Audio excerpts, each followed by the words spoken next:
Thank you for tuning in once again to his Vine and Fig Tree podcast. My name is Kurt Olson. I'm your host. I'm coming to you kind of a special edition here, mainly because of events that happened in Iran over the past 48 hours. Um, in the overnight, President Donald Trump, went to Truth Social and talked about a pilot who was uh, a search and rescue operation um, uh, emerged to find him. Um, Everyone involved in the event of the past 48 hours are safe and sound. Yes, some millions of dollars worth of aircraft destroyed in the process, but human lives saved. And frankly, the whole episode is something that kind of reads like a Hollywood script. And you're left, how soon are we going to see the actual Hollywood version of these events that unfolded? The source I'm going to use is called Open Source Intel. These are now verified details, and Open Source Intel is one of the sources I use on X pretty frequently. So on April 3rd, there was a shootdown. An F-15E from the 494th Fighter Squadron out of Royal Air Force Lockheath is hit over southwest Iran. The location is a name I would butcher, so I'm not going to do it, but it is southwest Iran. The wreckage includes ACES 2 ejection seat and tail section matching the squadron. The cause: Iran claims it used a new IRGC air defense system. Exact weapons system remains unconfirmed. I have seen reporting, somewhat regarded as speculation, but I have seen reporting that indicates it could be China, it could be Russia, it could be Turkey. Um, so, sometime Friday, the F-15E is hit. Um, Pilot executes all of the necessary escape and contact established and all that other stuff. So two people are ejected, the pilot and the weapons systems officer. Um, the pilot was recovered within hours. The weapons system officer landed separately in mountainous terrain. The weapons system officer beacon briefly detected by satellites and goes silent. Reasons are unknown.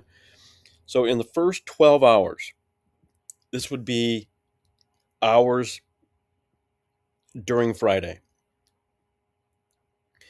the weapons system officer began evasion using their survival training that is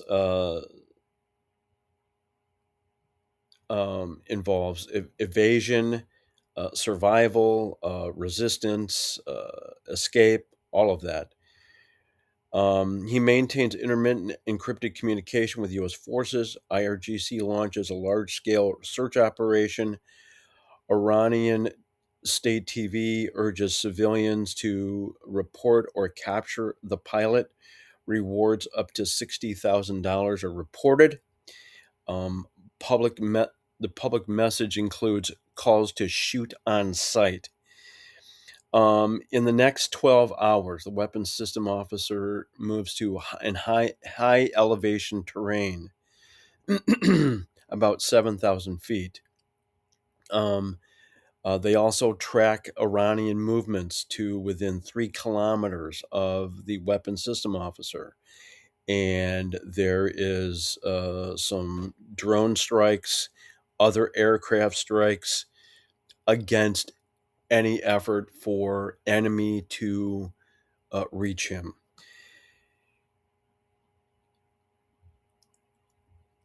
So that's basically the first 24 hours. So the next 12 hours, hours 24 to 36, there's an A-10 incident. An A-10 supporting the mission is hit. The pilot exits Iranian airspace, ejects over Kuwait, and is recovered safely. Um, and in the course of events, there's a couple of different aircraft, helicopter included, that are hit. Um, and So that happens in that next 12 hours. And the CIA began what is essentially uh, a deception operation at this time, indicating that the weapons system officer had been recovered. And eventually, the CIA identifies the coordinates when the weapons system officer um, uh, sets off a beacon, and the coordinates are then sent to military brass, and President Trump authorizes an immediate rescue. So in these last 12 hours, hours 36 to 48, which runs sometime in Saturday into early Sunday morning, um, U.S. Special Forces are inserted on the ground.